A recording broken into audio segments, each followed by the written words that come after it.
Welcome. We are so excited to welcome you to the Harvard Buddhist Community 2021 Buddhism and Race Speaker Series, which is organized by students at the Harvard Divinity School.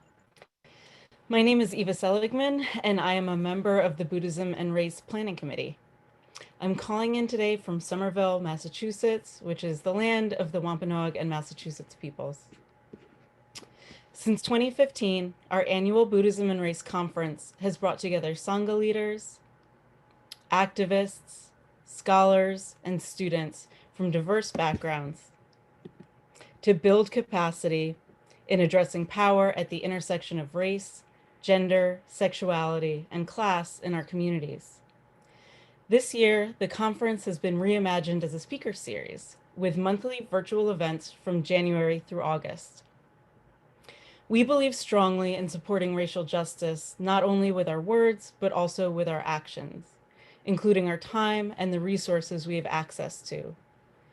Recognizing the relationship between racial injustice and the impact of COVID, as well as the current crisis in Texas, we will share recommendations for places to donate in the chat.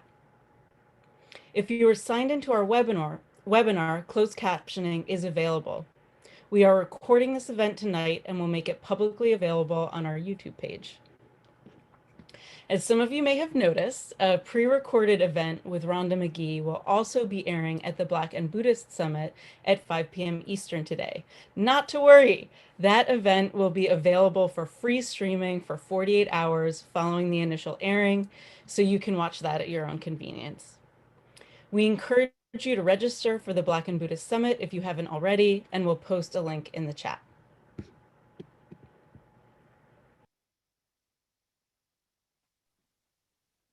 Hi, y'all. My name is Chantel Sanchez, and I'm also part of the Buddhism and Race Planning Committee. Also calling in today from Somerville, Massachusetts, the land of the Wampanoag and Massachusetts tribes. Our series hopes to both respond to the virtual environment we find ourselves in, as well as this particular socio-political moment in US history. The events of the past year have demonstrated how structural racism has engendered systemic suffering that literally kills Black and Brown people and destroys communities of color. With these forms of racial violence in sight, it is clearer than ever that racism is the issue of our time. The Sangha is not immune or separate from these issues. And in fact, an apolitical version of the Dharma is a direct product of white supremacy, which further codifies oppressions and reproduces anti-Blackness, as well as other forms of racism in and around our communities. We need to bring the tradition forward to unwaveringly meet the issues of race and racism. Hi, everyone. My name is Kyla Franks. I'm also a member of the Buddhism and Race Planning Committee. Like Chantel and Eva, I'm calling in today from Somerville, Massachusetts, which occupies the land of the Wampanoag and Massachusetts peoples. We are so excited to welcome you to the second monthly event in the 2021 Buddhism and Race Speaker Series. The title of this series is Radical Reorientation, and our goals for the series are twofold. First, we are focusing on building a shared understanding of Buddhist approaches to racial justice with a critical examination of racism and white supremacy in Buddhist communities and scholarship. Second, we will focus on the collective work of addressing internalized oppression, which obstructs both individuals and communities from living into their full potential. We seek to move beyond an abstract, apolitical, and individualistic engagement with the Dharma. Instead, we seek to cultivate spiritual practices that can tend to the myriad forms of embodied and socially imposed sufferings created by what Bell Hooks refers to as the imperialist, white supremacist, capitalist patriarchy. In short, we are called towards a radical reorientation of the Dharma, to move beyond racial integration towards decolonized, indigenized, and anti-racist practices and communities. Before I turn it over to Leem to introduce our speaker today, I'm excited to say that we have over 400 people on the webinar and streaming in through YouTube on our live stream. We are so glad to have you all here and to have such a great large community with us today. So with that, I'll now turn it over to Leem. Thank you, Kyla. My name is Liam. I am also a member of the Buddhism and Race Planning Committee. I am calling in today from Seattle, Washington State, which is the traditional land of the Coast Salish people, including the Duwamish people, past and present. It is my honor to introduce the second speaker in our Buddhism and Race speaker series, Rhonda V. Myozen Magee. Rhonda is a professor of law at the University of San Francisco and has spent more than 20 years exploring the intersection of anti-racist education, social justice, and contemplative practices. She is an internationally recognized innovator, storyteller, thought and practice leader on integrating mindfulness into society. She is a fellow of the Mind and Life Institute. Her book, The Inner Work of Racial Justice, Healing Ourselves and Transforming Our Community Through Mindfulness, has been called an instant mindfulness classic and a foundational text for navigating racial justice and the equity issues of our time, with deep compassion, stamina, and a vision of thriving for all. Rhonda will be giving a 45-minute presentation. She will then lead a 15-minute meditation practice. And finally, there will be a 30-minute question and answer section. If you have any question for Rhonda, we ask you to use the Zoom Q&A feature to submit your question. We also have a chat function that will be open and visible to all during the Q&A portion of tonight's event, where you can share your thought, insight, and feedback. Without further ado, welcome, Rhonda. We are so honored to have you with us today.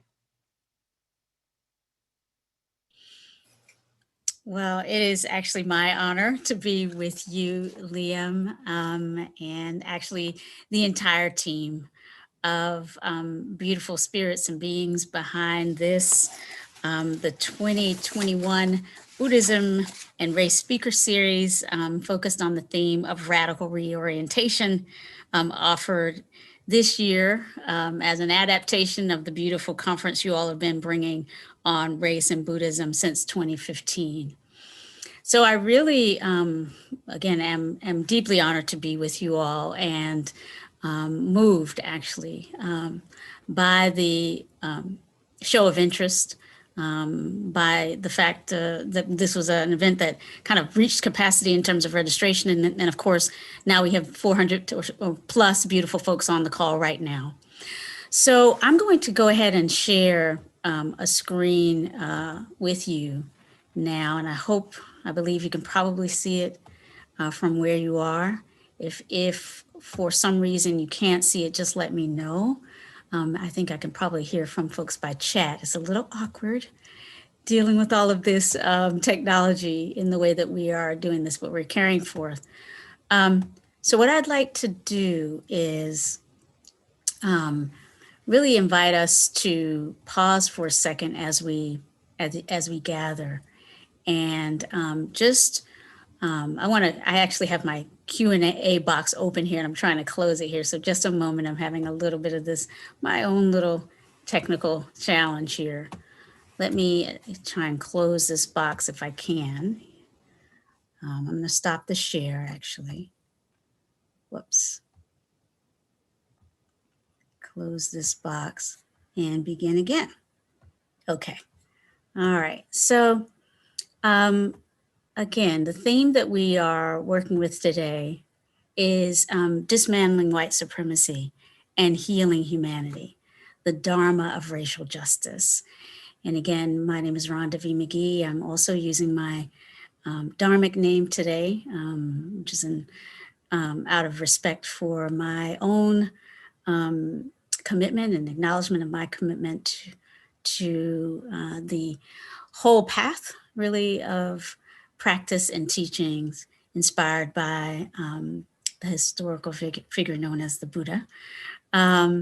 So I am in this moment then really wanting us to allow, as we turn toward this 45-minute or so presentation, making the most of these opportunities we have to come together despite the fact that we're in the midst of multiple interlocking pandemics. As I present, I want us all in our own ways, first of all, to be seeing this as a contemplative offering. That is to say, I'm going to be sharing again some of my thoughts, but really inviting all of us as we are engaging in this moment of co-learning and creating this sort of one-time community of practice together through which we're learning and studying together using this technology. But I want us to really feel a sense of inquiry, the sense of inquiry that I bring to this work. And in particular, I want us to be reflecting on, what liberation means for us as we think about the work of dismantling white supremacy and begin to experiment with, in our own way, with what that means for our engagement with Buddhism, our engagement as scholars, as practitioners, as members of practice communities, as leaders, right? In some way, in some respect. And I want to just say that no matter who you are and where you are, I believe there's a leader in all of us, and one with great agency and power to make a difference from where we are.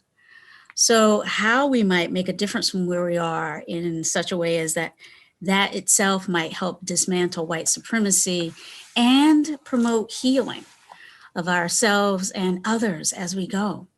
These are the questions that we'll be tackling or looking at together as we reflect on what we might mean by the Dharma of Racial Justice.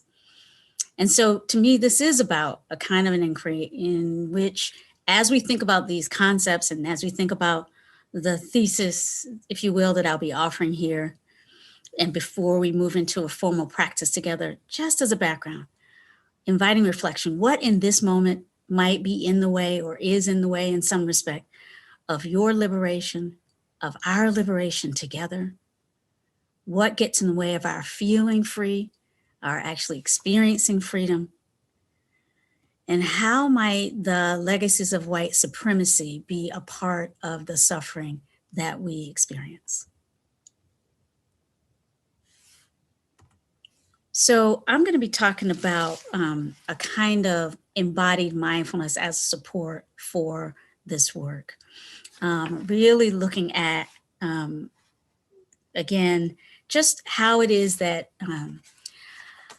the full practices of Buddhism, of which mindfulness, of course, really represent, in a certain sense, just a part, right? When I think about this work and explore it in my own way, I am wanting to center the particular practices of mindfulness within the scope of a broader commitment to an ethical way of being in the world, guided by my own commitments to the fullness of the teachings and practices of Buddhism. But there is something to that, that this concept of mindfulness, right? This notion of being present or being aware in such a way as to open up possibility, open up the sense of freedom. For me, there's been something particular about how mindfulness practice supports engagement in the world.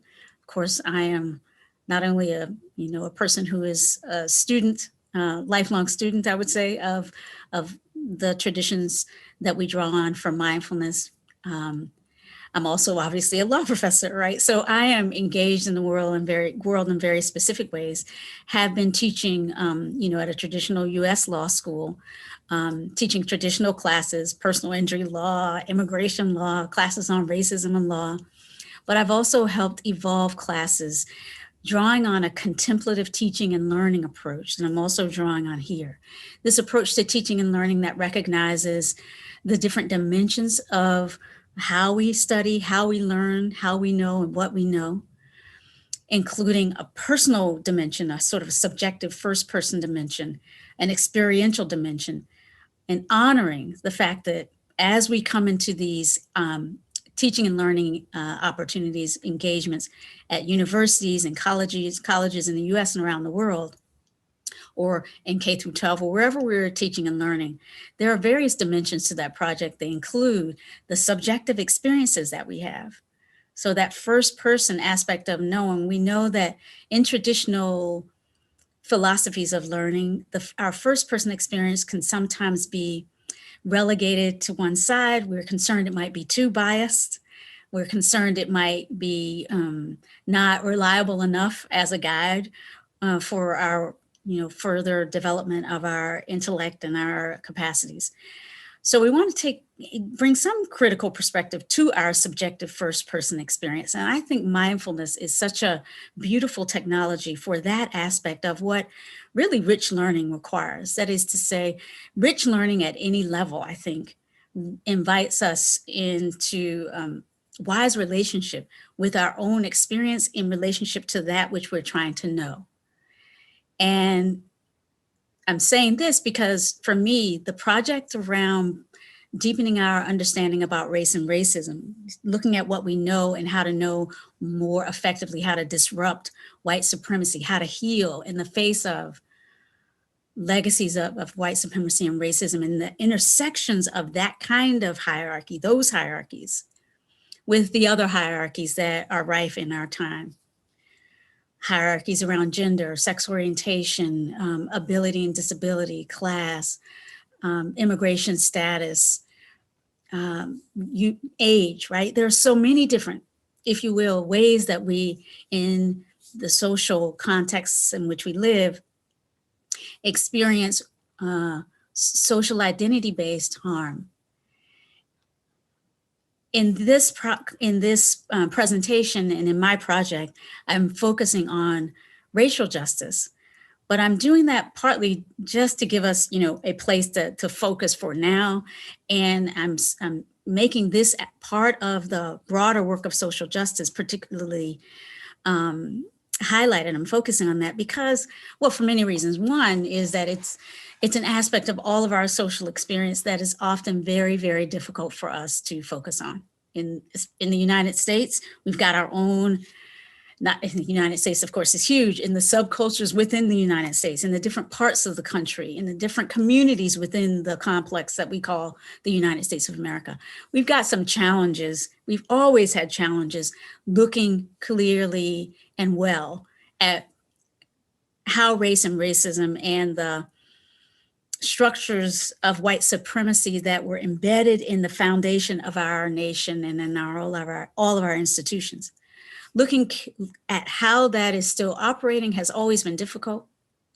And for me personally, as a cisgender female, right, born in a world with features that have been identified with the Black historical lineage and experience in the United States and in the world.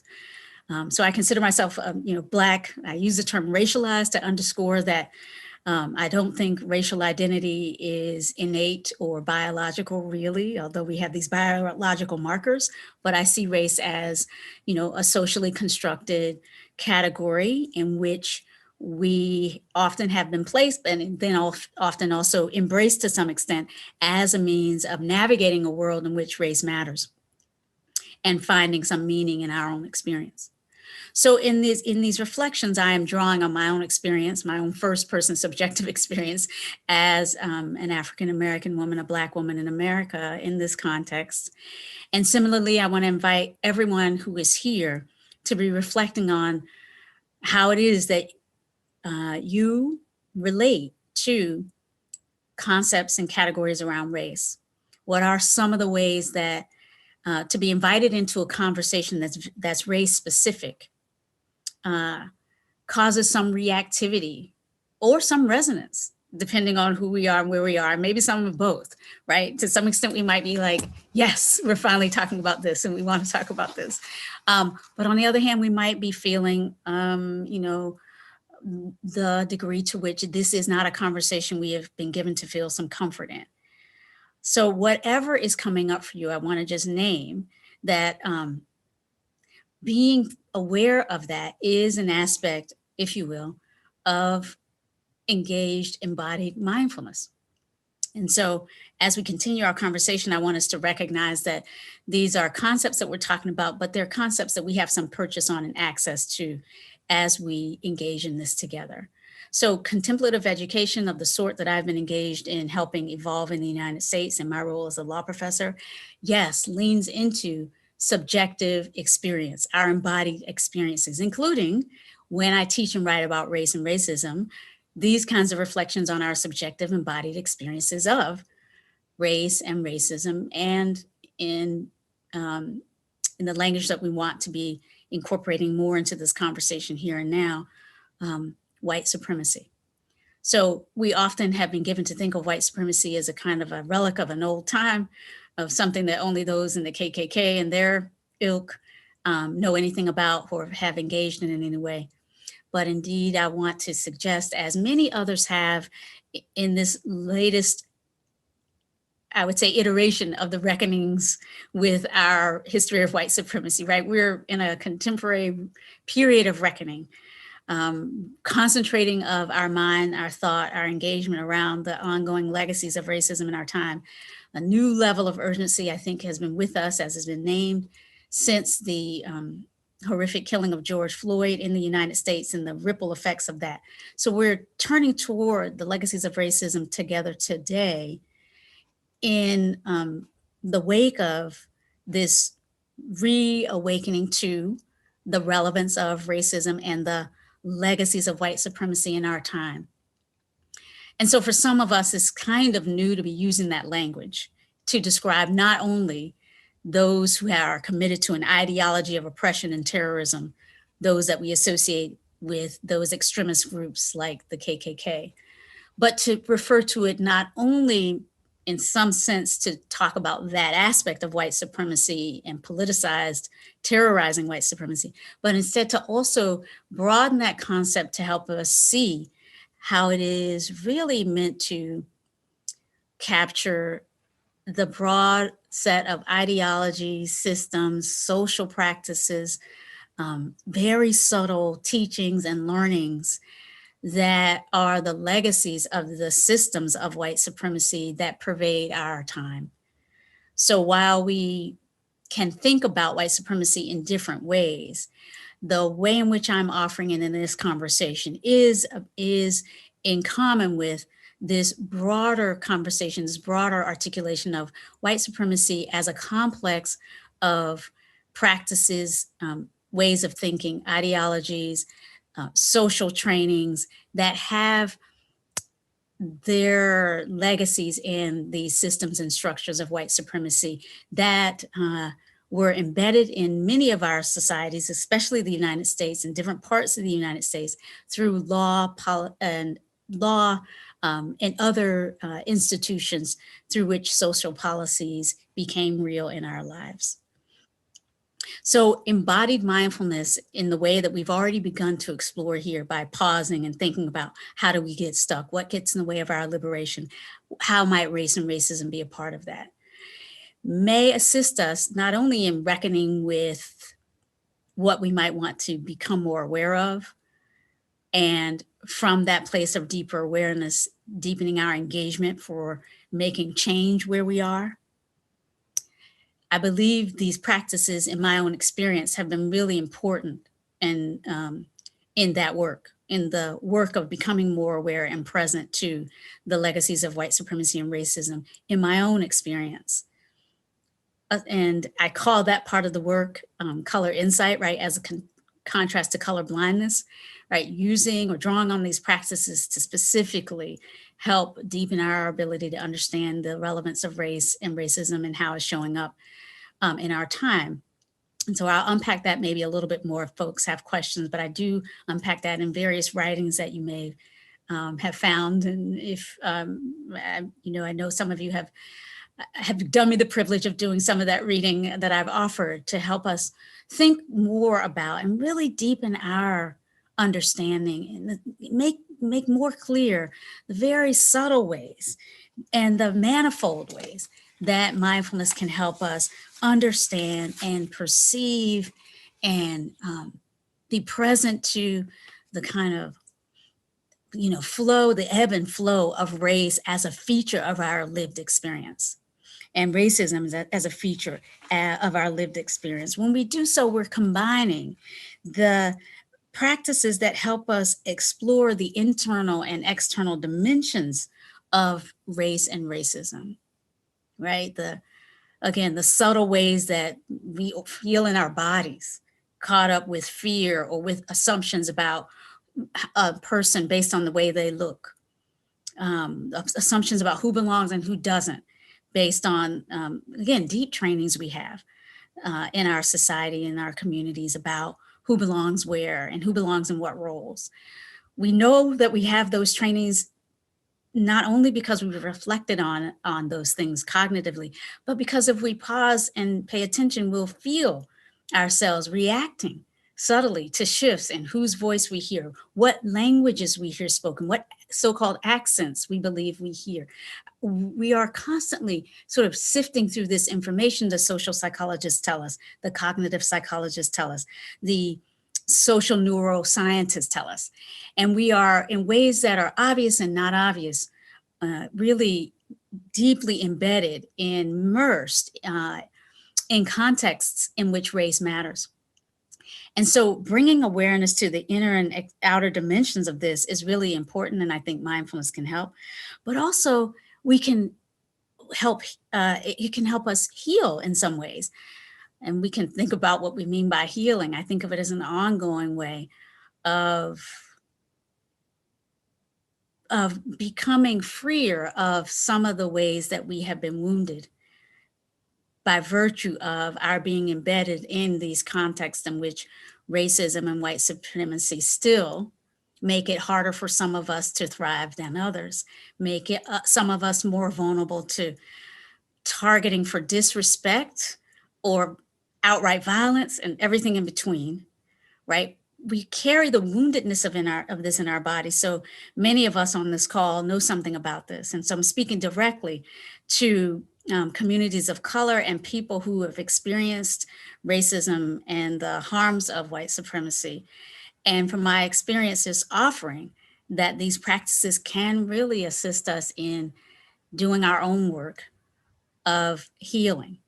Part of that comes from the very nature of embodied mindfulness as a support for recognizing what's here and turning toward it as opposed to away from it, finding the stamina and the capacity to stay with these difficult dimensions of our experience, the things we might wish to bypass, the things we might wish would go away. But we know from our own experience of it, we can learn from our own experience of it, how it is that it's by turning toward rather than away from the things that pain us, that we can heal, that we can deepen our ability to work with what we're struggling with and move through rather than around the barriers to our freedom. And so again, I'm just using words to describe really complicated processes. And of course, much of my work has a lot in common with the work of those who look at trauma, who look at trauma-sensitive ways of thinking about this work of mindfulness.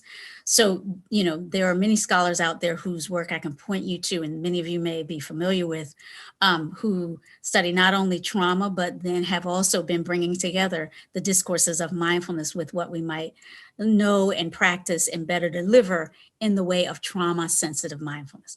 But that's what I'm talking about when I talk about bringing together mindfulness and really reckoning with the wounds caused by racism and seeking to enact justice in response to those wounds and the suffering of racial injustice.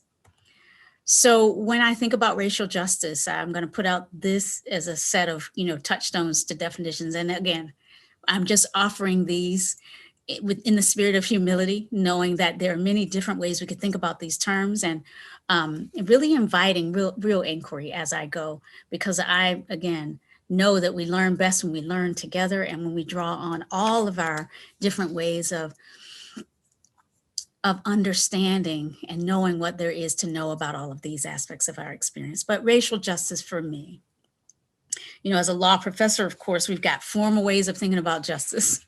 We've got a whole field called jurisprudence, the legal philosophy of justice, and all kinds of different good stuff comes out of that.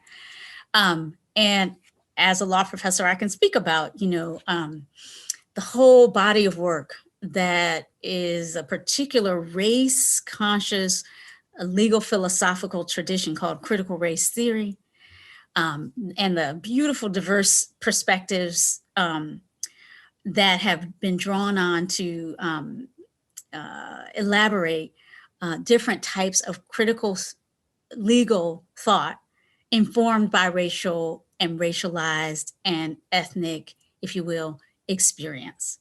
So we have critical race theory, we have Latino critical theory, we have Asian critical studies.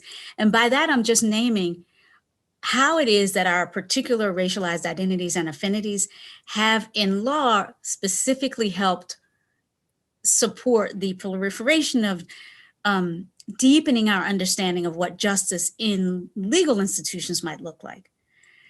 And so when I think of some of the ways that I draw on my experience in law to inform this broader project of looking at how racial justice might be a project also of Buddhist thought and practice, also of mindfulness thought and practice, I am coming into this conversation from my lived experience as a Black woman, my lived experience as a law professor engaged in the movement by which critical race theory became more acceptable to think about, to teach, to apply in American law. I teach classes that draw on critical race theory.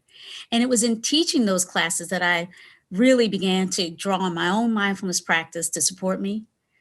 In writing about race and racial injustice and the legacies of that, as I have done for decades, starting with my first published piece, which was a piece called "The Master's Tools from the Bottom Up: Responses to African American Reparations Theory in Mainstream and Outsider Remedies Discourse," a long title, but I was basically looking at reparations theory, in the early 1990s, before most people were thinking about reparations very much at all. And certainly it was one of the first published pieces in an American, law school law review, which looked at reparations. So since way back in the 90s and through today, I've been engaged with others in law at this thing, looking at critical race approaches to law. And in teaching that, I found myself drawing on practices for resourcing myself, recognizing how looking at this difficult history, it's important to do cognitively. It's really essential for folks who are involved in law and policy to try to sort of engage in, to know something about our history around racism, to know about its embeddedness in our society from the, pre-constitutional era right into the Constitution, into our first immigration law and policy, up to and through the Civil War, the post-Civil War renewed Constitution, right, coming from the Reconstruction Amendments, 13th, 14th, and 15th Amendments that we got following the Civil War.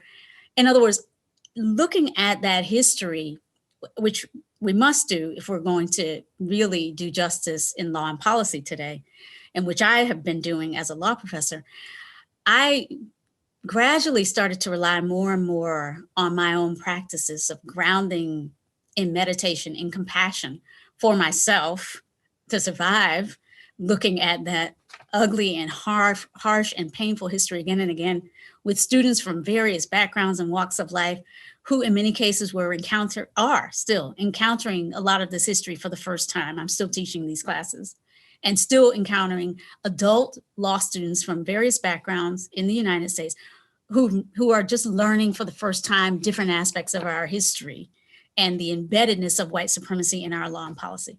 To do that work is difficult, and I've been leaning on practices of mindfulness and awareness, not only those drawing on the traditions of Buddhism, frankly, but also interweaving practices that were the kinds of things that my ancestors drew on to survive literal slavery, enslavement, literal segregation, de jure in segregation in the South, right? The way in which white supremacy reorganized itself and reemerged as virulent, violently enforced segregation in the South. My own ancestors, my grandmother was born in 1906 in North Carolina, a period rife with that lived history of the recapitulation, the restoration of white supremacy in the guise of segregation. And so my grandmother, who, when I was born in 1967, was there as a guide for me, had been drawn to a Christian ministry and to a particular practice of centering prayer and centering study, through which she was able to ground herself in her own dignity, frankly, her own worth, notwithstanding the reality of the oppressive segregation and the intersectional ways in which she, as a Black woman, born into impoverishment structures, right? Structures determined to keep her poor and determined thereby to make rich and well off those who were systematically privileged through these systems, whites who were systematically privileged and benefiting materially from those privileges. My grandmother was born into these systems in a way that I wasn't, right? And yet I saw her grounding herself every day in practices that I came to see as very important. So being born in 1967 is to say I was born in the period of the second Reconstruction, what we call the second Reconstruction, the Civil Rights era, through which we as a society really started to try to make real the promises of the Reconstruction amendments from the first Reconstruction, revisiting the 13th, 14th, and 15th Amendment, and really, in my view, looking at the humanity in affirming aspirations of those amendments, the anti-racist, anti-subordinationist, and now I want to name again that we're talking about intersectional justice here.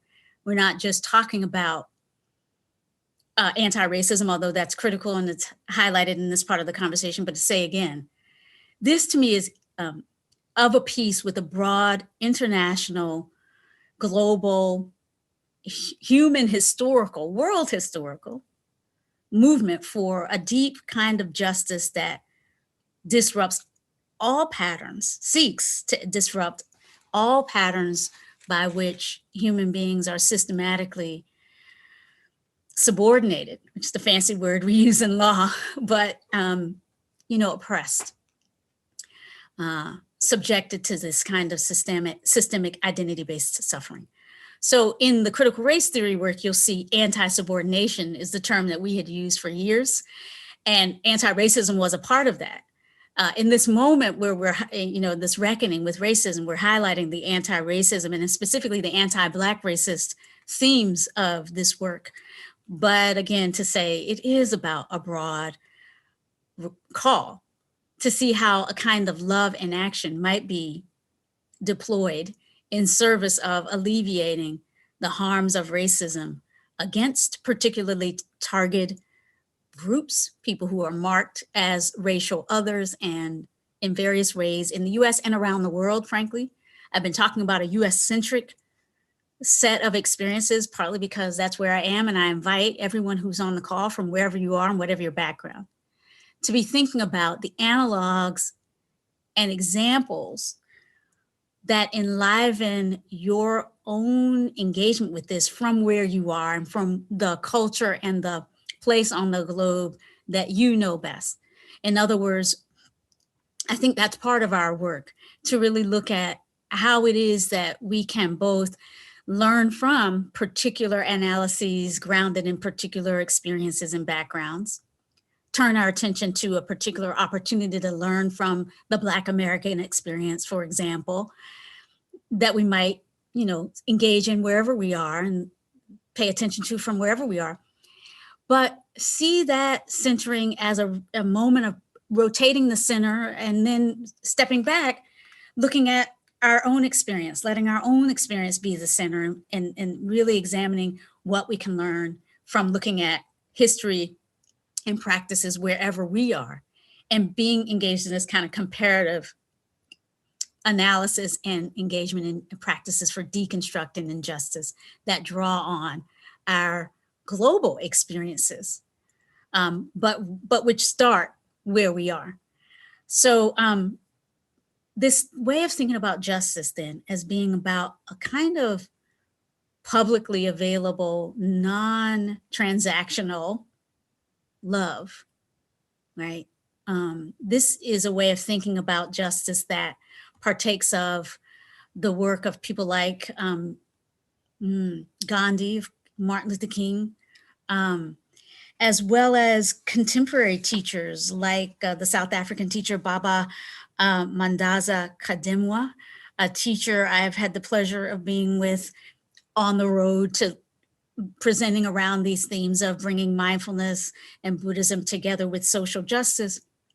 Happened to have been privileged to attend a conference in South Africa on these themes and meet this teacher who, this Baba Kadimwa, talked about how really this work is about healing all of the separations.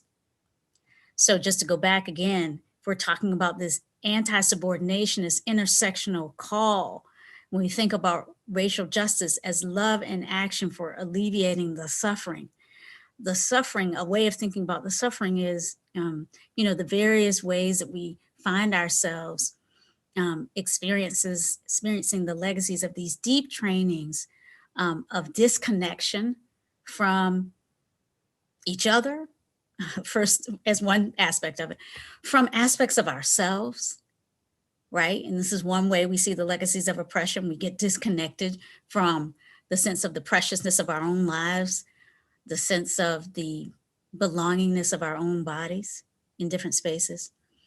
And so an aspect of the project that I've been involved with has been to identify and isolate the way that we can bring this sort of love and action into personal, interpersonal, and systemic institutional domains of inquiry and practice.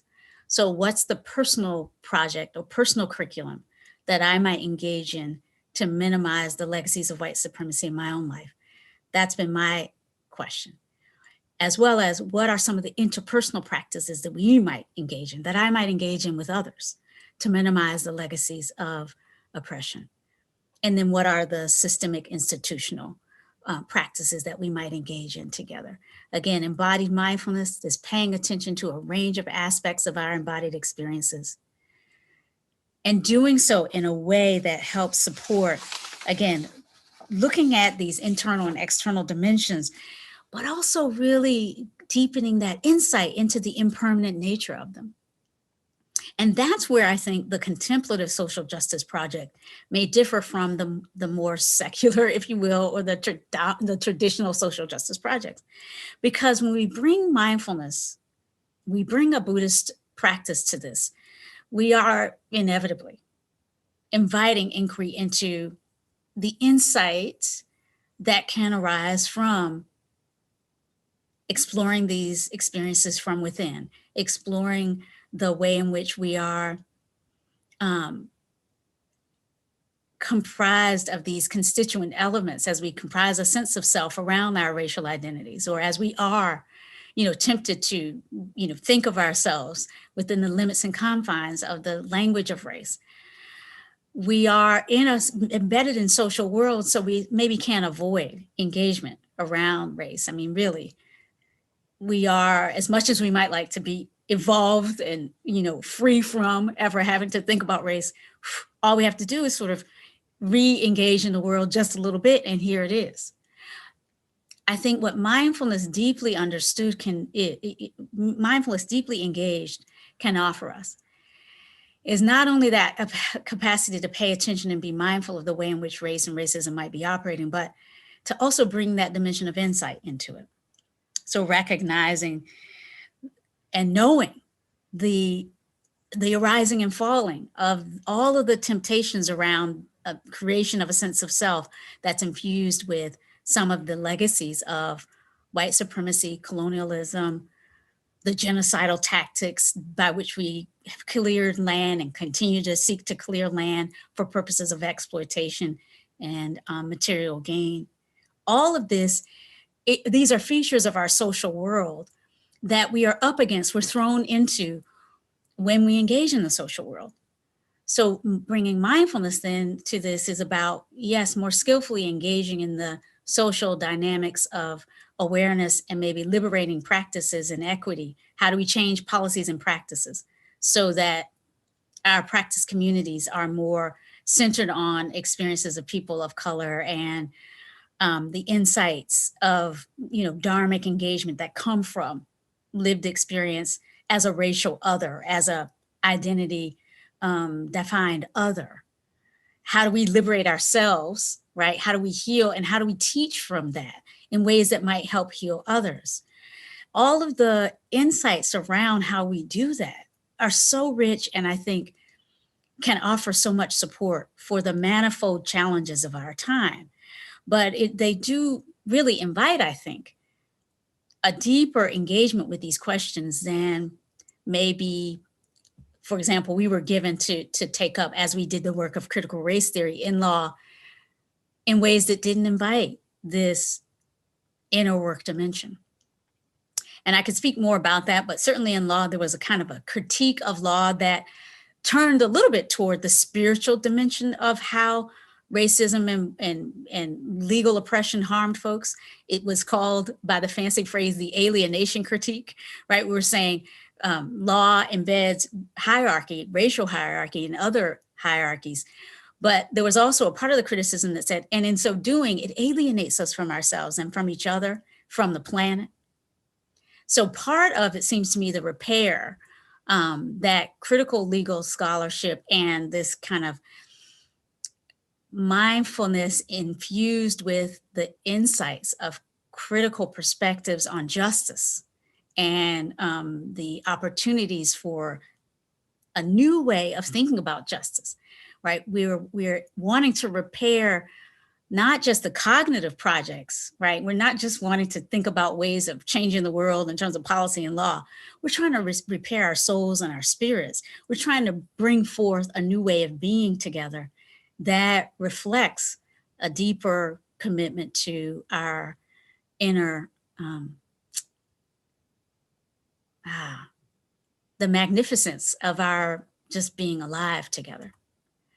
And so I'm going to kind of move somewhat quickly through these last couple of slides. I need to check the time. In fact, I'm going to stop the share just for a second so I can do a quick time check here. I realize once I get started, I can really go on. And so I'm going to just bring my prepared remarks to a close soon, and I will share these slides that will make these available. I'll give some specific examples of the kinds of healing. And in fact, we will engage in a practice in a moment together momentarily that'll give us some examples. Here, as I'm stopping the slides for a moment, I'm having a chance to look at least one or two of the questions that have come up, including one question: how can we maintain mindfulness and detachment within the scope of protest and engagement with agents of injustice? Where can we find the perfect balance? And I'm just smiling because I think, perfection, a legacy of dominator culture. Let's just let go of the idea of a perfect balance, even though I know you probably didn't mean it in that kind of perfect way. But we are trying to seek some balance, some equanimity as we do this work. In fact, I think of that aspect as, I use the phrase personal justice to talk about that inner dimension and the ongoing practices through which, I and others who do this work find our way into a way of, being as balanced as we might, despite the waves of, the range of pain, the range of, horror and terror and, despair and sadness, right? And woe that we feel when we look at injustice right now. So we'll talk about, I'll give us some examples, and we'll do a practice soon whereby we can explore some of these practices. Yes, we'll make the slides available, but before we go into a practice, let me go back to to sharing the screen just for a few moments and wrap things up. Again, the slides have citations to, again, some of the resources that I draw on to support and to feel confident, right, that research is affirming that mindfulness actually can support the kind of well-being that can be manifest as we heal from the wounds of oppression, which is essential, right? I mean, we've got mental health crises in our communities, in communities of color, in immigrant communities, in all our communities during the COVID, let's just say. There are mental health crises running through all our communities. And the call of this particular conversation is to ask, how are these crises disproportionately exacerbated by racism? How is it that communities of color who have traditionally been marginalized and made vulnerable by these systems suffering even more? And so while we want to expand our capacity to meet all the suffering of our time as best we can through these practices, and to open our hearts to all of the suffering of whatever person's background, whatever person's identity, white and other, right? White and Black, brown, indigenous, Latino, Latinx, Asian heritage, and you name all the identities. We want to really, really ultimately create a world that supports the thriving and the healing and the felt sense of belonging for everybody. As we do that, however, it's really important to be able to pause and say, well, how are people in this community, in this place, suffering disproportionately because of the legacies of that kind of socially mediated harm, that kind of surplus suffering, as John Powell and others have called it, that comes with othering in our midst. So yeah, there's research that helps support us leaning into mindfulness and turning it into that difficult place of really reckoning with injustices of this sort.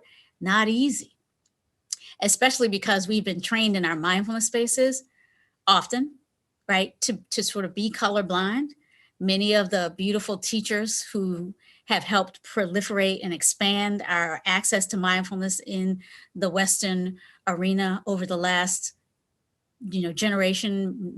last several decades, themselves often were white racialized folks who were engaged with Asian heritage communities and teachers, and who lovingly transmitted these teachings and often offered them explicitly to be transmitted to the West.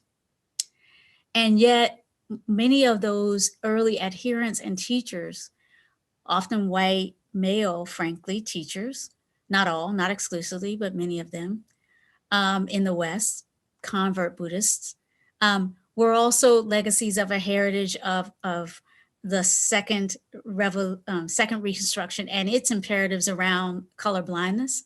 So a lot of our communities of practices, as you all know, are infused with some of the deep patterns and legacies around the dictates of color blindness as a manifestation of being beyond race and racism.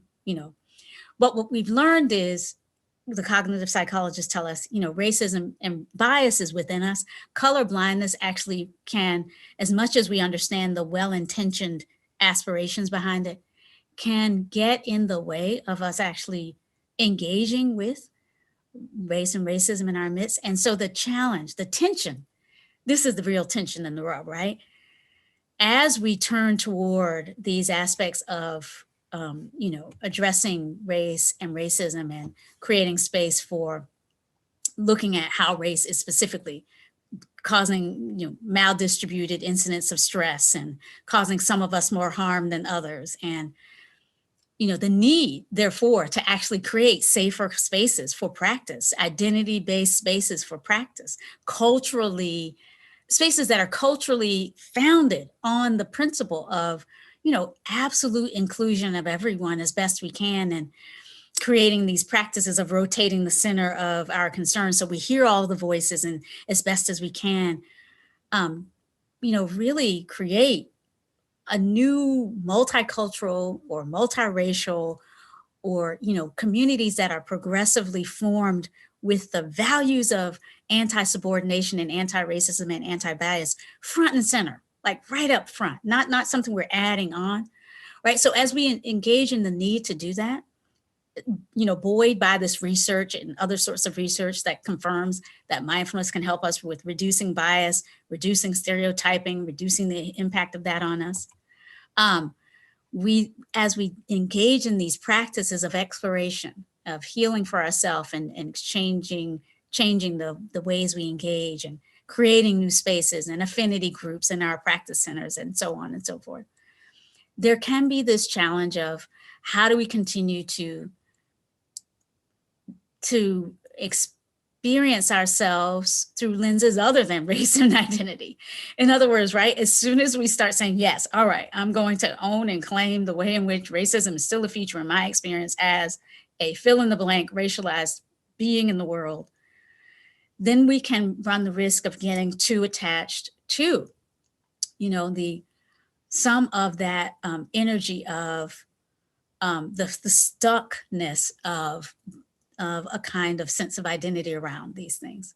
So once again, then bringing the energy of the fluid embrace that is a gift, I think, of mindfulness, of Buddhist practices, of the teachings that we love, the impermanent nature, right? So it's, yes, I can embrace and engage in the work to be done to see more clearly how race and racism and whiteness might be structuring things one way, how we want to open it up to other perspectives.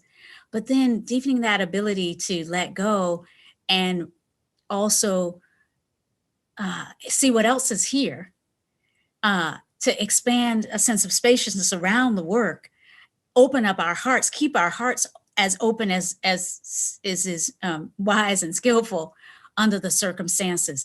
In other words, to be in the work, but not of it in that way. And so mindfulness can really help us with, yes, I use the word color insight. Again, I'm going to move past this for now.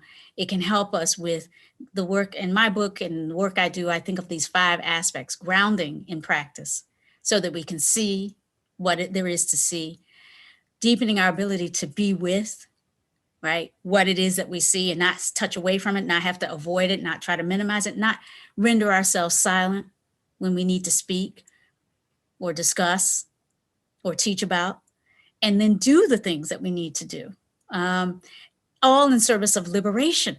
That includes us. And although I present them in my book and we have to, by chapters in this kind of linear way, all of these things sort of inter-are, right? These are aspects of the work of self-care for social transformation. So again, how do we suffer? How do we suffer in ways that are a part and parcel of race and racism? How are we feeling this in our bodies right now? And I want to engage in a bit of a practice to help us as best we can. Yeah. How might these practices support us? There is this acronym that we use in mindfulness often, the acronym of RAIN. We recognize, for example, when privilege is in the room and when we feel like it might be disrupting the opportunity for voices that are not often privileged, the marginalized voices, to take the center. Pausing and recognizing that, accepting that, not being defended, not being like resistant. Someone is named, right? Where are the voices of color in this conversation? Where are the practices that are drawing on these experiences? So rather than resisting that, pausing and creating space, here's an insight and an observation, a perspective I hadn't seen. Can I accept this long enough to deepen my understanding of the wisdom that's being introduced? Can I open to investigation of how and why privilege, a particular point of view might be taking center and claiming it and holding on to it and resisting, letting go and decentering and letting other perspectives and approaches into the room and into the work. So we investigate this, and we do so as best we can with non-attachment, with non-identification, with the commitment to let go, with that being mindful of the temptation to kind of solidify a new identity around the one who now gets it around privilege or gets it around this insight. We want to kind of keep opening up and letting go and noticing that temptation, the egotistical kind of temptation to, again, fixate around these things that we're learning as we go. Again, as long as we are breathing, there's more right than wrong with being alive together in this multicultural world. And there's more to feel and to see and to experience as alive beings alive together. And so the invitation here at the end I want to invite is really to think about what are some of the daily practices that might assist you in deepening color insight. How can you expand your ability to do this work as faithfully as a part of your practice, as a part of Buddhism, not as a side intervention into your otherwise untrammeled Buddhist life, but as part of this, like the core, a part of the core of how these practices help you show up in a world in which race and racism are still painfully relevant. So I'm going to stop this and invite us into a kind of practice together. If I may, just invite pausing. And I'm going to just invite those who are still here and present on the call and those who are signing on wherever you are and whenever you do, as this is being recorded for dissemination and access on demand as well. So I want to pause and invite us just to find a position right here, right now, where we can engage in a little bit of practice that will invite us to explore some of the ways that these practices can support us in healing and in deepening our ability to draw on these practices right when we need them as we engage with others around social injustice, social inequity in the world. So I'm going to use a bell. Of course, we don't necessarily need a bell, but a lot of the teachers in the lineages that I've been privileged to learn and to practice, the Zen Buddhist tradition being one of the primary traditions I've been privileged to learn from, with teachers like Norman Fisher, the great teacher here in the California region, former abbot of the San Francisco Zen Center, who is one of my early teachers in Buddhism. The great Roshi Joan Halifax in the Upaya Zen Center, which has also been a really important community of practice for me when thinking about engaged Buddhism and the commitment to bringing these practices into the world. Again, we don't have, we may be, I hope and believe, we're a rich and diverse community of folks who are scholars of Buddhism, practitioners of Buddhism, maybe mindfulness practitioners, maybe you haven't necessarily delved into the underlying teachings of Buddhism, or maybe you're looking at mindfulness through another lens altogether. But I want to offer a support, and I'll ring this bell again with gratitude to, again, Asian heritage lineages, without whom I wouldn't be here and able to offer the practices in the way that I do. But I'll ring this bell and invite letting the sound of the bell support us in sitting together for the coming few minutes in practice.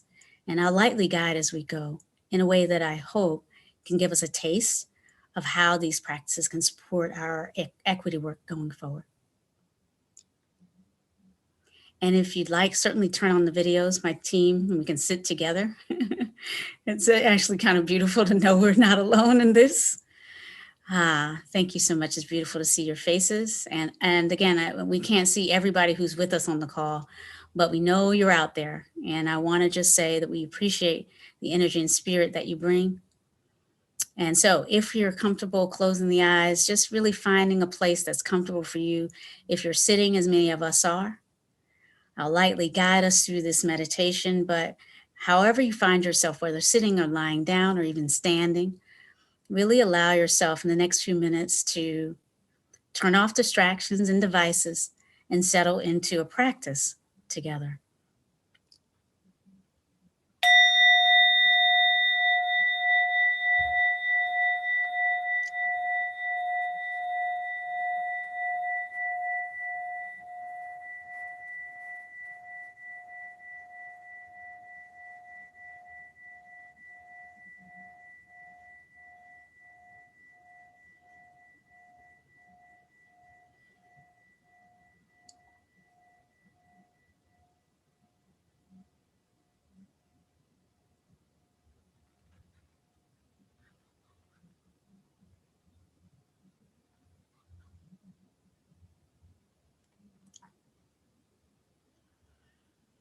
So becoming aware of the body as a whole, resting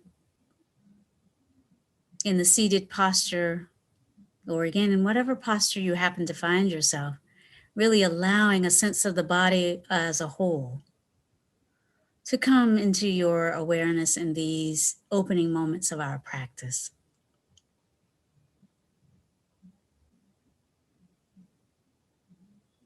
Just resting in the sensations of the body as a whole, noticing the points of contact between the body and the ground beneath you. Wherever you happen to be on the planet, just feeling the sense of the ground beneath you, maybe the points of contact between the body and the chair that you're seated in. So the cushion, the lower back, the buttocks in the chair, or the feet up against some part of the chair if you're seated in a way that allows for that. Or if you're seated in a way that your feet are on the floor in some way.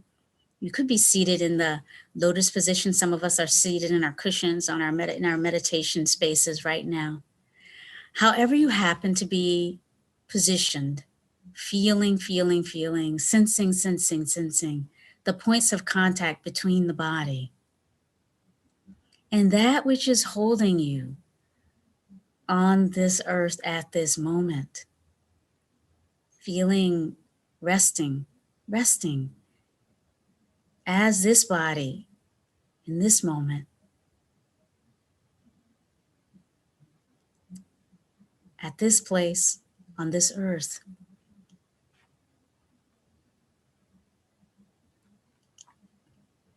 So as we breathe in and out and really feel, perhaps on the next in-breath, sensing again into the way in which as we breathe, we can feel the spaciousness of the body, breathing and breathing out in a way that allows us to feel a sense of coming home to the body and to this earth, the ground of support that is always already present. Remember, grounding, the touchstone of grounding, and the many different ways that our practices can be a bridge that can help us feel a sense of grounded connectedness.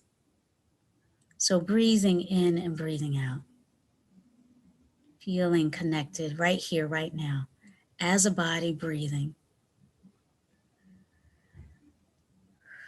And as we breathe, breathing in oxygen, releasing carbon dioxide, that whole flow of the breath and the body and the way in which just gently sensing, feeling the breath as it enters the body, perhaps through the nostrils, in and out, a gentle temperature change we might sense depending on the differential between the inner temperatures of our bodies and the outer temperature where we are. So just noticing these subtle, really soft-bellied, the body, the human body, the kind of animal body that we are, right where we are on this earth, in this environment, infused with the dynamism of the experience of breathing and being alive right here, right now. Even as we sit in stillness, there's all of this rich motion and life.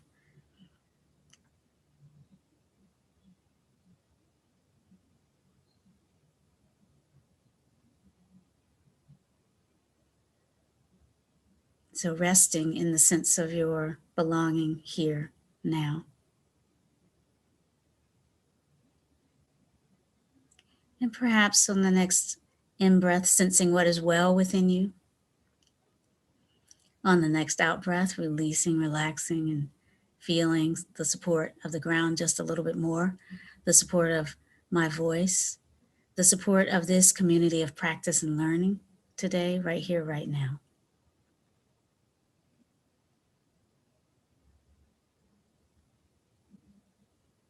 Maybe noticing that we're all joined by this experience, not only of meditating and pausing together, but by resting on the earth that we all share in this moment, and that every human who has ever lived has also shared this earth, this home. So as we pause, for many of us, Pausing can give rise to a number of things. So notice the sensations in the body, perhaps the emotions that might be arising beneath this moment for us, for you.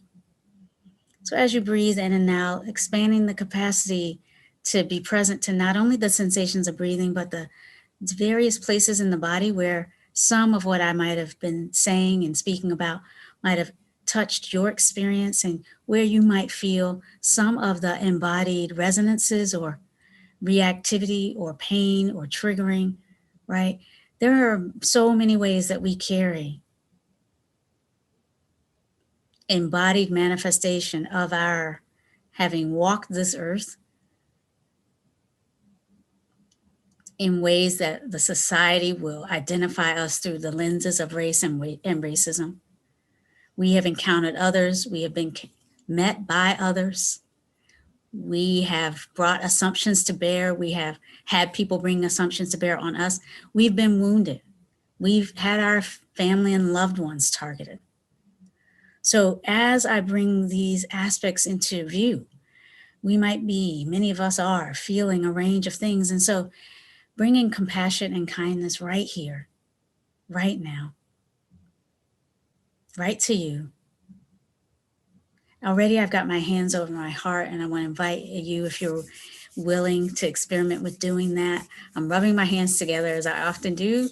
Warmth, the neurobiologists tell us, the research shows us that warmth actually also helps support a feeling of down-regulating, feeling a sense of opening to the sense of what is well and safe. And so maybe that warmed heart over the hand, or hands, two hands over the heart, I should say, or maybe one hand over the heart, one hand over the diaphragm or the midsection of the body, or just beneath the belly button. We might experiment with placing our hands in different places and then breathing. My students sometimes say this is a little bit like giving ourselves a hug. And goodness, don't we sometimes need that during these times, especially when we're spending more time by ourselves than we might like. So bringing kindness to our experience, the experience of these bodies, where no matter what our embodiments, we're vulnerable in the social realm. And we are reckoning with that on multiple levels at this time.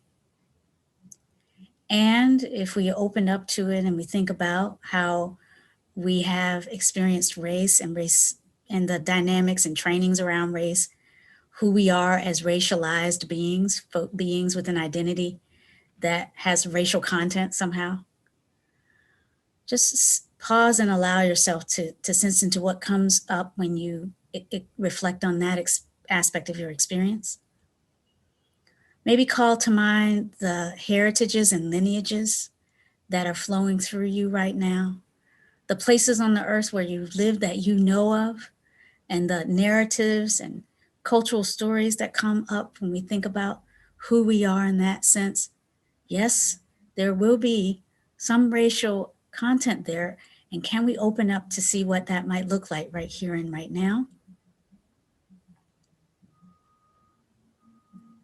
Bringing kindness to the pain that might come up if we think of some of the wounds and suffering, unnecessary suffering that we, our families, our loved ones, our kin have experienced because of racism, or because of the efforts we have made to step up to racism and address it. People of all backgrounds actually have people in their heritages and their lineages, often unsung stories of stepping up against racism and being met with harm, extra vulnerability. So if we can, let's just expand our capacity to recognize that our own lineage knows something about the traumas associated with race and racism, and it may be direct and it may be indirect. Can we create some spacious holding of this will for healing, for feeling a sense that we belong right here, right now? You belong. Your ancestors belong on this earth. We wouldn't be here if we didn't. And we belong here together. We wouldn't be here if we didn't. So breathing in and breathing out and seeing if you can allow space for whatever comes up as I speak these words. Any reactivity, notice the emotions, notice the sensations in the body, and see if you can bring, again, a wish for kind, compassionate holding, the alleviation of your own suffering, that you, right here, right now, as you breathe in and out, feel some spaciousness around whatever is painful. Feeling a sense of the rightness of your own liberation, freedom, right here, right now, even as you look at the difficulties of this aspect of your experience. So as we examine these aspects, the invitation then, perhaps on the next out breath, is to breathe out in a way that invites a letting go and sensing into, again, our common experience of connection with the earth and with each other in this conversation.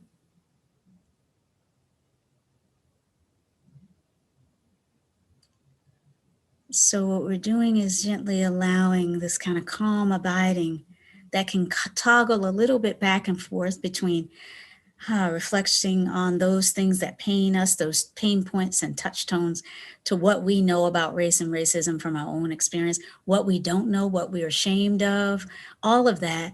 But also, as we breathe in and out, making space for what we don't know and what we are open to feeling in the way of common humanity, common belonging, common liveliness, and the opportunity to heal and to be reborn and be reconnected right here, right now, to the sources of strength and healing that are within us and around us all the time.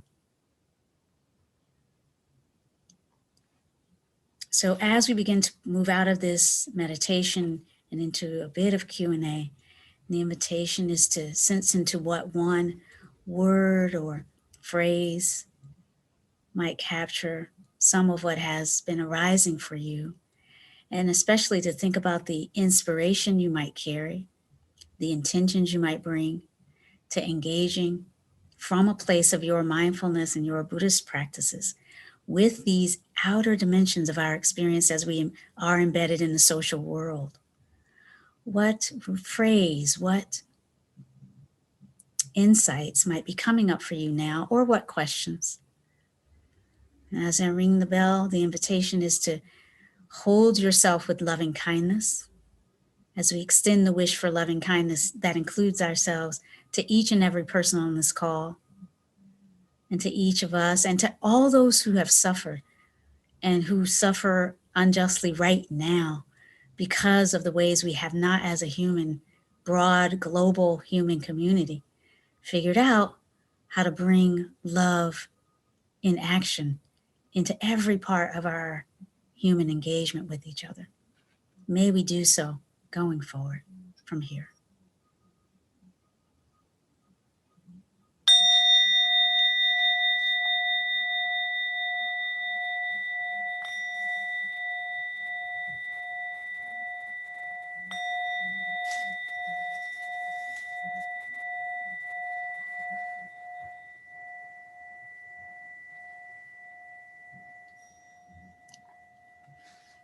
So I know we're a little bit short on time now, but I'd like to at least devote the next 10 or so minutes to any questions that have arisen with the support of our team here. Thank you so much. Thank you, Rhonda. So yes, we will have 10 minutes for question. Do you want to quickly frame how you want people to come in with their question? What type of question you would? Yeah, we can basically, I can maybe move back and forth between some of the questions that are kind of easy, maybe for me to ask or more one-off. Some of the questions, of course, are going to be the good, hard kinds of questions we want to bring, that which we know we don't really have answers for. And really the invitation with our practices is to find ways of creating more spacious, deeper capacity to be in the space of the questions and to try to live our way into answers. Also, I just want to say, I'm open to answering questions offline via email. You all can find me. I'm readily available and accessible on the socials. So please know that I'm willing to be a part of your community of practice and engagement around this ongoingly beyond this moment, and also maybe to answer some questions in a way that our team at Harvard might be able to make available, disseminate later. But so I'll leave it to you all, either Liam or Eva, maybe identify, or Kayla, either one of y'all to identify a question and maybe offer it up and I can answer from there. Great. So yes, we will begin with some question, and the chat function should be open now. So if you don't have question, but comments, insight, or feedback, just feel free to put it in the chat function. So the first question that someone asked is, so I present, the person asking the question, I present as a racially, ethnically ambiguous woman of color. What are your thoughts, reflection on the statement made by a white situated subject, progressive conscious, issuing a request from BIPOC communities to start practicing compassion for white supremacy or white supremacist social practices training? I don't know if that makes Yeah. sense. But Yes, it does. Thank you for this question. Let me just say that I can hear in the question an element of wounding, right? An element of the pain that may have come up. Let's just say, and I'll just say, for me, just hearing it, there's a little bit of an ouch point. Just hearing that maybe a white racialized person said, let's engage in inviting BIPOC folks, Black and Indigenous people of color, for those for whom that acronym is new, to start practicing compassion. I will say that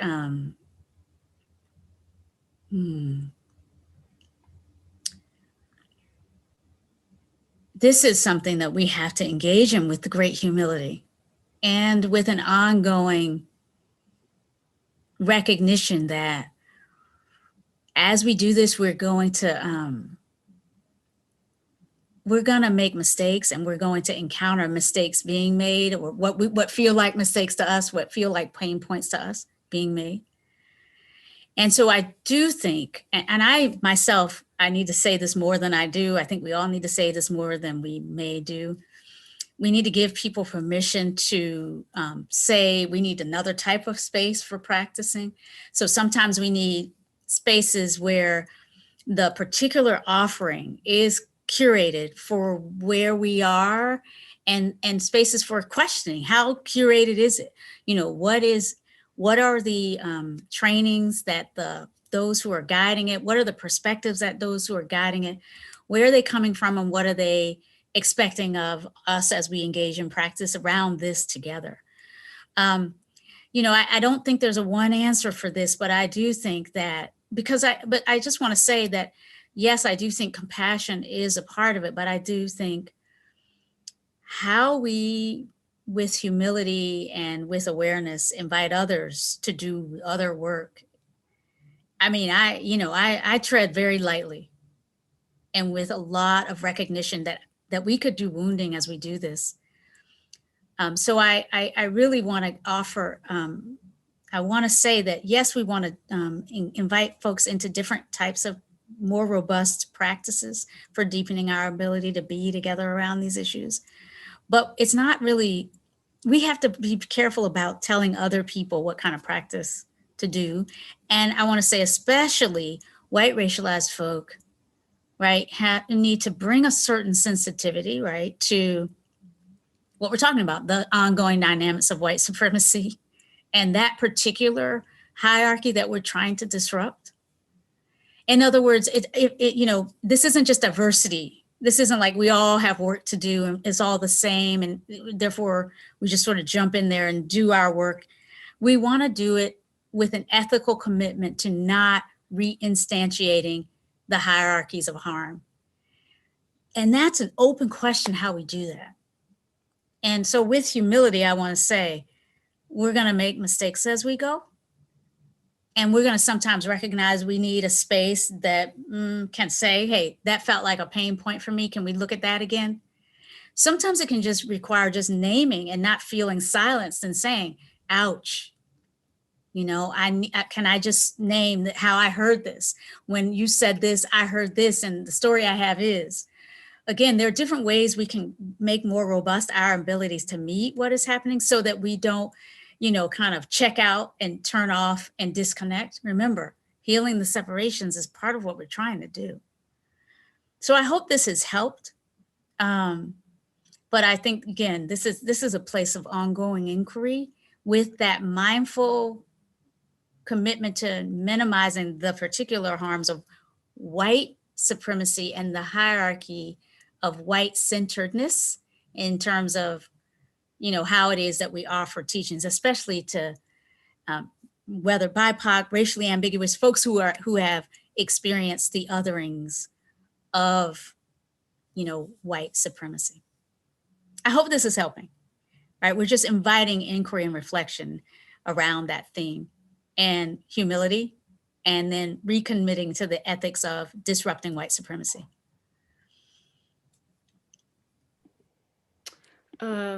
Great, thank you so much, Rhonda. Just a note on time, it's about 5:27. If you're all right with going a few minutes over, we can ask a couple more questions and then we go to about 5:40 instead. Yeah, or 5:45. I personally can go a little older, and I know others may have to chime off. Great, wonderful. So I'm going to ask two questions that may or may not be related, but they're both about folks of color navigating predominantly white spaces. So the first question is, how would you suggest a Black Sangha member navigate the space when practicing with a predominantly white Sangha? And the second is how to respond to questions of diversity when one is the only token Asian woman in a meeting. Yeah.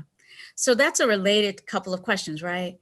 It's really naming that for many of us, if we are, well, first of all, it's courageously saying that, context matters. And that's an underlying insight of the work that we've been talking about.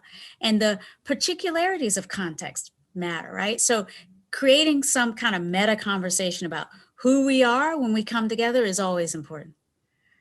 So my beautiful team of supporters here, for example, help prepare me by giving me at least some access into demographics of the community of folks who signed up. It's not that we presume to know, based on looking at that, what other people are thinking, but it's a way of sensitizing us to who is in the room and being curious, opening ourselves up to being curious about the dynamics that might be in place because of those particularities. When we talk about, when we respond specifically to these couple of questions, I hear again, just as I was hearing some pain underlying the other question, I hear a little bit of echo of some pain of the being isolated and being one of the only, or one of a demographic, a numerically skewed, minoritized kind of identity in a particular space. So one of the only Blacks, an only Asian heritage person in a white dominant space, often in the West. A lot of our meditation spaces actually look like this. I know from experience what it's like to go into one of these places and kind of screw up my courage to go into a new community of any kind. Let's just say, y'all know what I'm talking about? How it can be challenging to kind of try to offer ourselves in as a new member of any kind of community. Yeah. It's hard. Humility, right? And empathy. We know what it's like to be a person trying to join any group. And then if you overlay, we're trying to join a group where as soon as we look around, wow, actually, based on what I can tell doing this ocular test of identity, which again, talk about how we construct identity, usually by looking at people and making assumptions, right, about, rightly or wrongly. We all do this. This is how we've been trained to make some assumptions about who's in the room based on what they look like. We might not be entirely right about this all the time, right? Because how we view folks and how they self-identify or what their actual heritage is isn't always a whole, they're not always aligned. But the point is that when we are in demographically skewed situations where we feel alone, it can be very difficult to develop a sense of enough trustworthiness to settle and feel at ease and practice. It can be hard to close our eyes. It can be hard to sit still. It can be hard to come back again, go back and keep coming back, even though some part of us may want to practice. It's like, I want to practice, but I don't want to feel that extra layer of not belonging. I already have to struggle enough with not belonging at my workplace, for example, or somewhere else. Do I want that in my community of practice?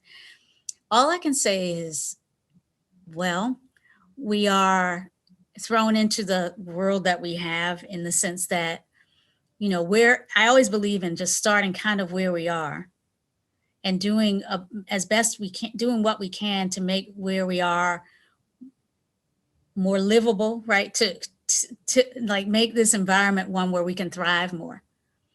And that might involve talking to the people where we are about our needs. And that takes some risks. That can be risky to do, right? To say, I'm going to, as the person of color, I'm just going to wonder, can we do more to bring, either to make this Sangha more richly diverse? Let's look at our community around us. Is our community more diverse than the Sangha? In other words, is that city or town where we are, or that university or that workplace more diverse than maybe the mindfulness group within the workplace? Whatever it is, you want to sort of get a touchstone for a conversation about these context issues, these issues of who we are when we come together. And this can be a bridge toward lifelong community building wherever you are. In other words, there's not like a checklist you give for like how we engage around this. But the first thing is to know you have a right. You're entitled to say what's coming up for you, to own that your experience of this is a relevant factor. And sometimes when we have done this, we've heard feedback from our teachers, things like, just sit with it, or, the more you deepen into the practice, the less you'll think about this, right? And I'm laughing a little bit because,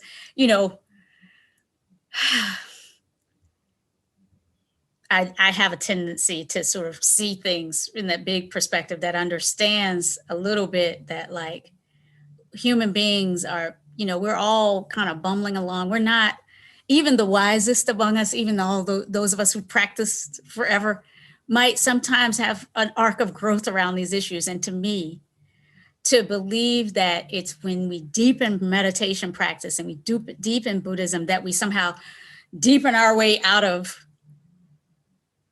engagement with issues in our social world, I think we need to check that thought, that idea. And it's deep in Buddhism. It's very deep in Buddhism, this idea that we evolve past needing to think about race or needing to talk about race.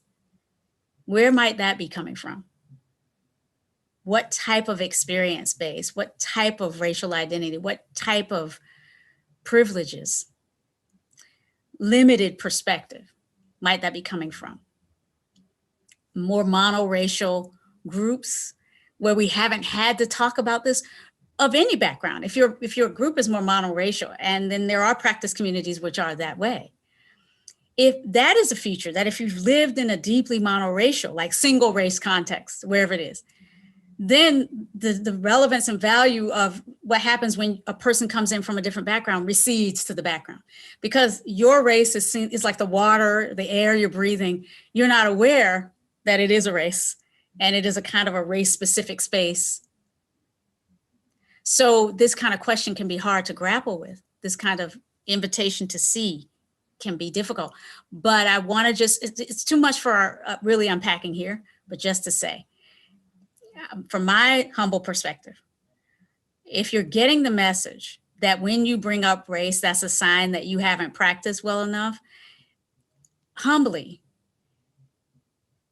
there's an invitation for deeper practice. Now, whether you do it in that particular Sangha or another one, there are practices that can assist you in the liberating underpinning, right? The engagement with race and racism that your question is seeking.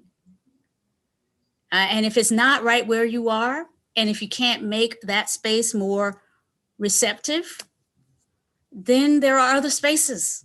But we all deserve spaces within which to feel the genuine rightness of our questions and our perspectives. We all deserve this. Whatever our identity, we deserve a robust engagement with legacies of oppression. And the dominator cultures show up in various ways, and gender is a piece of it, race, sex orientation, class, immigration. They're dominant. The threat of those cultural dynamics are a feature of all places where we live in the world. And so this is a difficult conversation sometimes because, we may have specific trainings and specific, teachings that may be getting threatened by some of what I'm saying. And I get that. This is why we're having this conversation, to open the door. It's not to end anything, but it's to open the door, the aperture, to a much richer conversation than we can do here in this short period of time. That's about how is it that our lineages, our particular teachers, our practices, how have they held and formed us around looking at race and identity or other forms of oppression? How have they resisted that conversation? What can we do with this community? How can we transform it a little bit to meet these issues with more ethical commitment to not just replicating the patterns of domination from the past? That's going to be the ongoing question. And the radical Dharma tradition, the white awakening tradition, this color insight tradition that I'm evolving, there's so many new traditions that are saying yes to this, that everybody can find some greater support. And my hope, my wish is that everybody does find, because we all deserve that. That's where the healing comes in, to know that you deserve it. And then to go about the business of finding the community of practice that'll help you really thrive in the way that you deserve right here, right now. And to liberate yourself, but be liberated, and not in a way that says, and now I'm above thinking about issues of difference in identity, but liberate you to be able to feel and care, and also be freer from the wounding dynamics of identity. And that's the hard part. Maybe our next hour-long conversation will really be about how is it that we both turn toward these issues and feel the liberative potential. Because I feel it right when I do this work, or else I wouldn't be doing it. Like, I can be with you and talk about this, but also not feel weighed down by the weight of the history of oppression arrayed at women who look like me. It's like, that oppression is not about me. I did not create that oppression. Like Alice Walker, I believe that we were not born to suffer. Like people who look like me, or people who are given to look at oppression, we're not born to suffer. We're born to know joy. So as I do this work, I'm touching into joy that comes from knowing I'm alive, that comes from knowing my voice matters and my experience matters. And so part of what we have to do is find ways to name that as a practice. That is what our practice can be. Turning toward the suffering, but as a doorway to joy. Always, always, always. Right here, right now. Because we don't know how much longer we have to live. I'm not going to wait until I finish some long drawn out. Today is the day for joy. And so that has to be, I think, a touchstone to how we do equity in this arena. Great. That was very powerful. I really resonate. So another question that I think is sort of related to the point you're making here, from the UK, all the way from the UK. So there's a lot of denial of colonial oppression in the UK, I'm assuming. How important is the practice of forgiveness by a POC to nurture compassion toward my oppressor while holding on to my lived experience as valuable and being visible. Yeah. There is a place, obviously, for the whole range of human dynamics, including the dynamics around forgiveness. But just notice where that question's coming from. It's a lot to want to jump to forgiveness too quickly, but I get it. It's a lot to want to say, let's make sure we're talking about forgiveness when there has been so much silence about the wounding. So yes, there is a dynamic and there are practices that support forgiveness, and I engage in them. In fact, I think in a certain way, it's all about forgiveness, right? So forgiveness as the I'm going to say, what do we mean when we say forgiveness is a real question. Forgiveness as the ability and capacity to see that all of us are works in progress. All of us have been delivered over into a world that we didn't create, into bodies we didn't create, into a time we didn't create, on and on and on, right? So we're sort of existentially challenged. And that's why I think humility actually is kind of really, really important, because some of us have been thrown into places and spaces where we get to learn and know something about all of this. And not only bodies of some color, if you will, not only, Black bodies and Asian heritage or, Latinx bodies, right? Wherever we are, we may or may not have been privileged to learn in our communities about our own heritage experiences, much less other people's. So we've built up many different worlds about that are good at domination and white supremacy, and not great at liberation and building multicultural communities of awe-based engagement with each other's beautiful, magnificent humanity.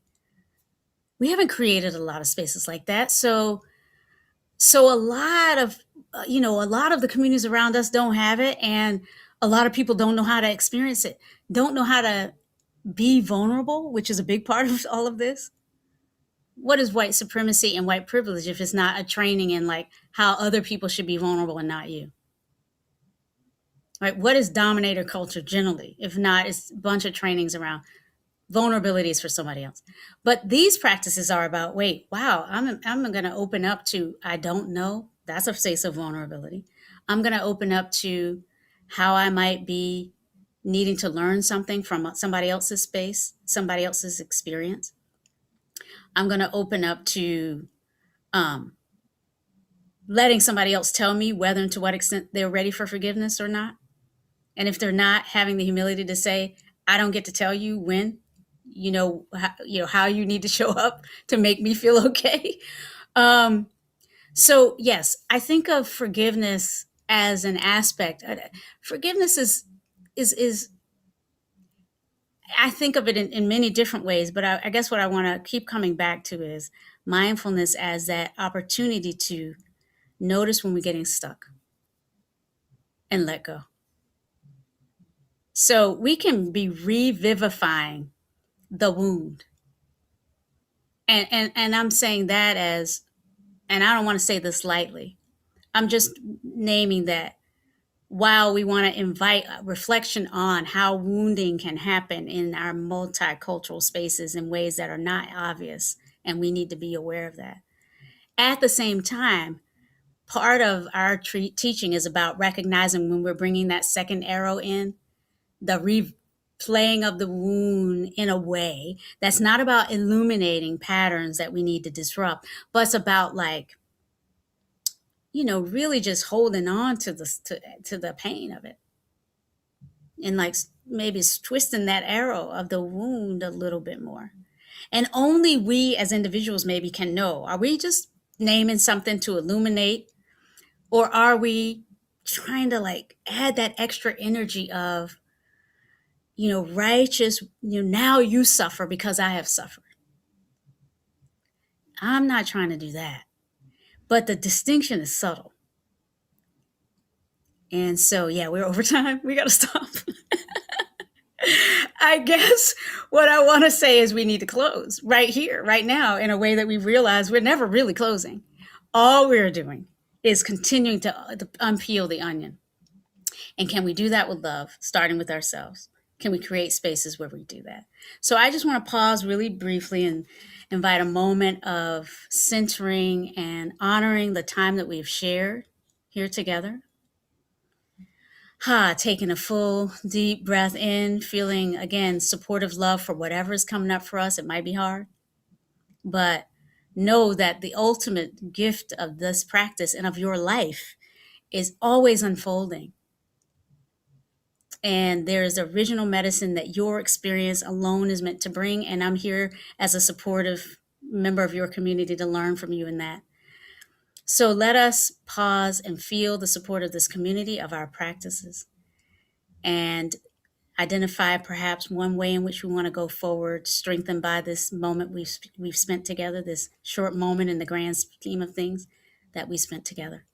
And may you be well and safe, resourced and connected, always reconnected to the source of your life and to each other's goodness as we do this work together.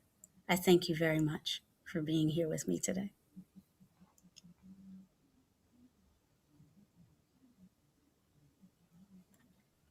Wow, thank you so much, Rhonda. It's been a pleasure letting us just be with you in this space. And thank you all to those who have attended for joining us on this second event in our Harvard Buddhist Community's Buddhism and Race Speaker Series. Our next event will actually be on March 16th with Duncan Williams. And a link to the Eventbrite registration will be posted in the chat. And we also encourage you to follow our website, buddhismrace.com, and you can join our mailing list from there to hear about upcoming events. And really just thank you all so much for coming. It's been a pleasure.